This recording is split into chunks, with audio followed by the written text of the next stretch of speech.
तुम्हा सर्वांना नवीन वर्षाच्या हार्दिक शुभेच्छा. तुम्ही सर्वांनी मला 2024 आणि 25 मध्ये जो सपोर्ट केला आहे, त्याबद्दल मनापासून धन्यवाद. आणि असाच सपोर्ट तुमचा मला हवा आहे आणि असेच माझ्या सोबतीला राहा 2026 मध्ये सुद्धा. तर परत एकदा हॅपी न्यू इयर. आणि आता आपल्या रेसिपीला सुरुवात करतोय आपण. तर मस्त लुसलुशीत आणि टम्म फुगलेल्या आपण मटारच्या म्हणजे वाटाण्याच्या दाण्याच्या पुऱ्या करतोय, म्हणजे मटारच्या पुऱ्या करतोय. अगदी ताजे मटर मिळालेले आहेत मार्केटमध्ये आणि सध्या मिळतात सुद्धा. तर आपण पुरीसोबत चटणीसुद्धा खूप छान बनवलेली आहे. तर रेसिपीला सुरुवात करूयात. त्यासाठी 1 वाटी ताजे मटर घेतलेत मी. छान शेंगा घेतल्या होत्या, सोलून घेतलेत, दाणे काढून घेतलेत त्याचे आणि मोजून मेजरमेंट घ्यायचं आहे आपल्याला, म्हणजे तुमच्या पुऱ्या अगदी व्यवस्थित होतील. त्यासाठी मी काय केलं आहे, 1 वाटी वाटाण्याचे दाणे म्हणजे मटार घेतलं आहे आणि ते आपल्याला उकळत्या पाण्यामध्ये घालायचं आहे. चांगलं 1 ते 2 मिनटं उकळून घ्यायचं, जास्त नाही, पण 1 ते 2 मिनटंच आपल्याला त्याला उकळी आणून घ्यायची आहे. तर उकळी आणून घेतल्यानंतर तुम्ही इथे बघू शकता खळखळून चांगली उकळी आली दाण्याला. नंतर मी काय केलं, एका चाळणीमध्ये काढून घेतलं, म्हणजे पाणी बाजूला करून घेतलं आहे आणि मटारचे दाणे आपल्याला नुसते थंड करून घ्यायचे आहेत. तर थोडेसे थंड झाल्यानंतर छोट्या मिक्सरच्या भांड्यामध्ये मी टाकून घेतलेत.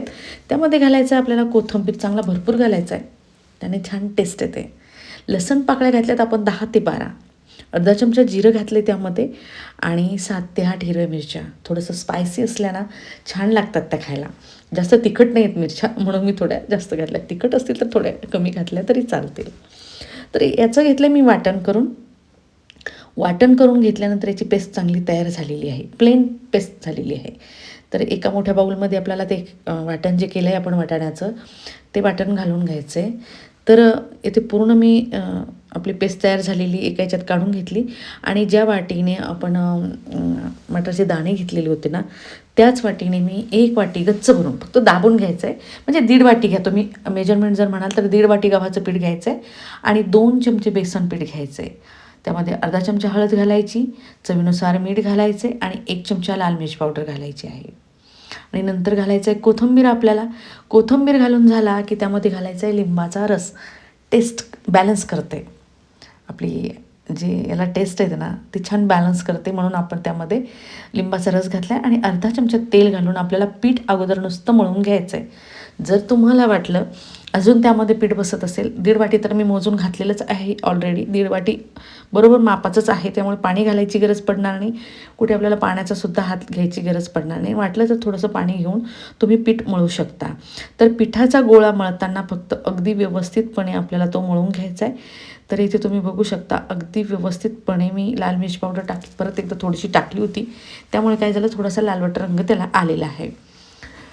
तर मला थोडंसं स्पायसी हवं होतं, म्हणून मी थोडीशी लाल मिरच पावडर परत एकदा घातली आणि पिठाचा गोळा तयार करून घेतला आहे. आता करायची चटणी. त्यासाठी मिक्सरचं छोटं भांडं घेतलं आहे, त्यात 2 चमचे शेंगदाणे घेतलेत, 5 ते 6 लसण पाकळ्या घेतल्यात, आल्याचा 1 इंच तुकडा घेतला आहे, अर्धा चमचा जिरं घातलं आहे, त्यामध्ये मीठ घातले चवीनुसार मीठ घालायचे, धणे घालायचे अर्धा चमचा, कांदा घालायचा छोटासा, जास्त नाही पण छोटासा कांदा घालायचा 1, खोबऱ्याचा कीस घातला आहे मी 2 चमचे आणि साखर घातली 1 चमचा.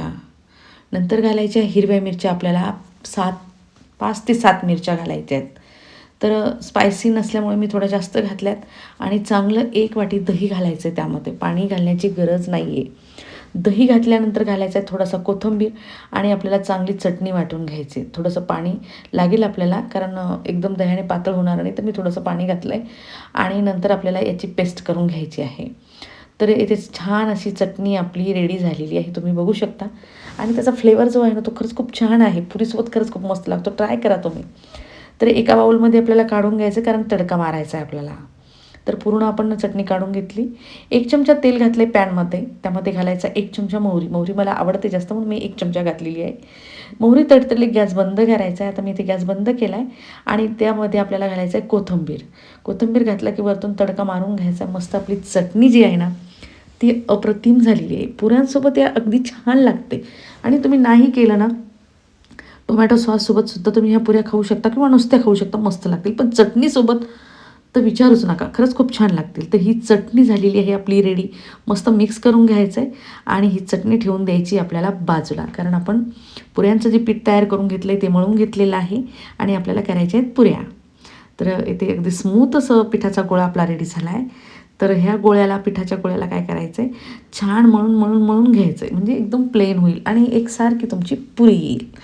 तर पोळीच्या आकाराचा एवढा गोळा तयार करून घ्यायचा आहे पिठाचा आणि नंतर तो गोळा आपल्याला पाटावरती व्यवस्थित एकसारखा करून घ्यायचा आणि थोडंसं पीठ लावून आपल्याला याला थोडं जास्तच झालं आहे पीठ पण घेतलं आहे मी लावून कारण चिटकण्याची भीती वाटते ना. थोडंसं पीठ घेतलं आहे कोरडं, त्याला काही प्रॉब्लेम नाही. तुम्ही म्हणाल कोरडं पीठ खूप जास्त झालं आहे, पुरे चव लागणार नाही, छान लागतील कारण आपण त्यामध्ये ज्या हिरव्या मिरच्या लाल मिरची पावडर जी घातलेली ती अगदी व्यवस्थितपणे घातलेली आहे. तर पीठ आपलं व्यवस्थित चिटकून गेलं आहे, त्याला पूर्ण ऑब्झर्व करून घेतलं आहे आणि लाटण्याच्या सहाय्याने आपण अगदी पोळी मोठी लाटून घेतो आहे. जास्त जाडही नाही आणि जास्त पातळही आपल्याला करायची नाही आहे ती. तर अगदी व्यवस्थितपणे आपल्याला त्याला लाटून घ्यायचं आहे. तर ती लाटल्यानंतर इथे मी दाखवते तुम्हाला, अगदी पातळही नाही आणि जास्त जाडही नाही. एक वाटी घेतली किंवा प्लेट घ्या तुम्ही. तुम्हाला जर वाटलं ना मोठ्याल्या पुऱ्या करायच्या आहेत तर तुम्ही मोठ्याल्या पुऱ्यासुद्धा करू शकता.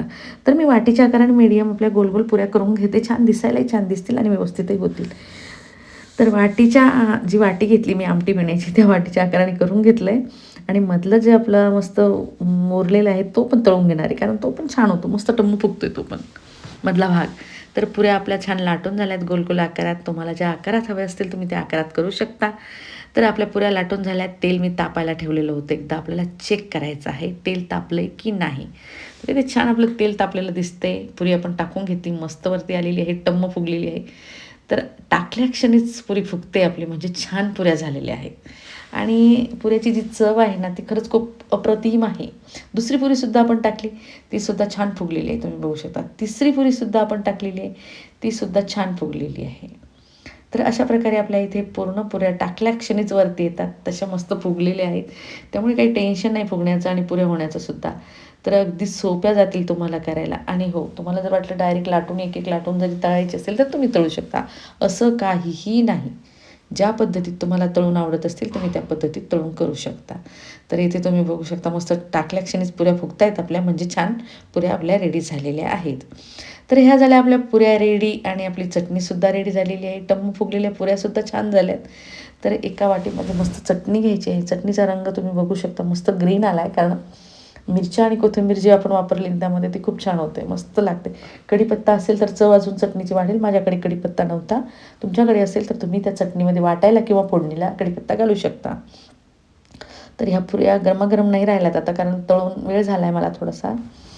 तर अगदी मस्त झालेल्या आहेत पुऱ्या. तुम्ही गरमागरमसुद्धा खाऊ शकता आणि थंड्या झाल्यानंतरही चांगल्या लागतील, इतकी छान चव असते याची.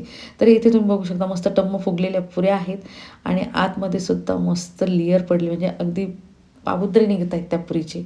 तर चटणीसोबत खाऊन बघा तुम्ही, अप्रतिम लागेल तुम्हाला, तुम्हालाही आवडेल. अशा पद्धतीच्या ह्या पुऱ्या आणि चटणी झालेली आहे.